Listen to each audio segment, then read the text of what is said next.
Bonjour à tous, bienvenue sur votre capsule de français qui parlera aujourd'hui de la phrase. Dans une phrase, on doit avoir des éléments obligatoires.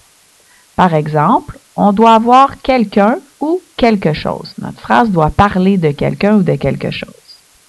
Cette personne ou cette chose doit faire une action. Il s'agit à ce moment-là du verbe conjuguer. Avec le verbe, il y a parfois un « quoi » pour nous permettre de préciser le verbe. Par exemple, Evelyne mange une pomme. Alors, dans cette phrase, il y a un « qui ». C'est Evelyne. On parle d'une petite fille qui s'appelle Evelyne. Que fait Evelyne? Elle mange. C'est le verbe conjugué. Elle mange quoi? Elle mange une pomme. Voici donc une phrase qui est complète et qui est bien construite. Je vais te montrer maintenant un exemple d'une phrase qu'il n'y a pas de quoi, parce que ça peut arriver.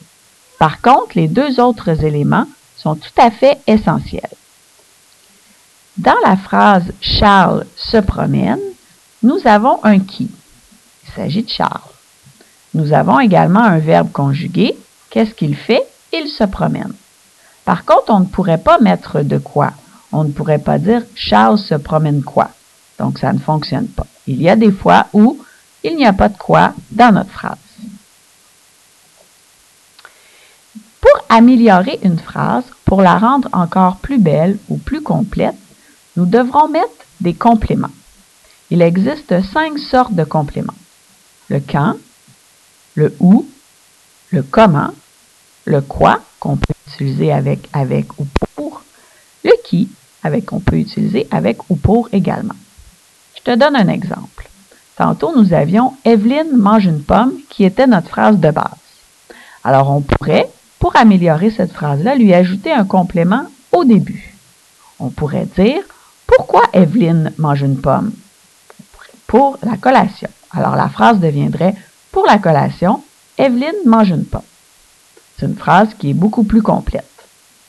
Ce qu'il y a d'intéressant avec les compléments, c'est qu'on peut les changer de place.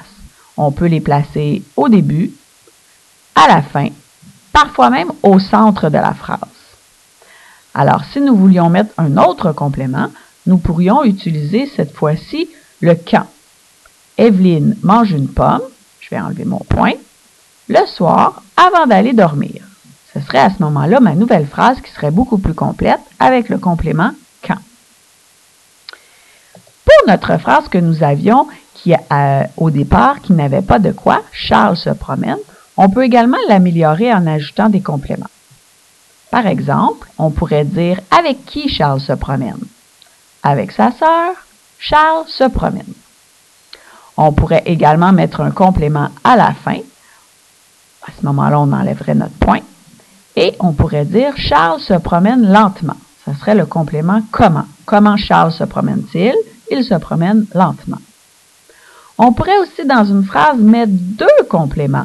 Donc, prendre notre complément du début et notre complément de la fin et les laisser tous les deux dans la phrase.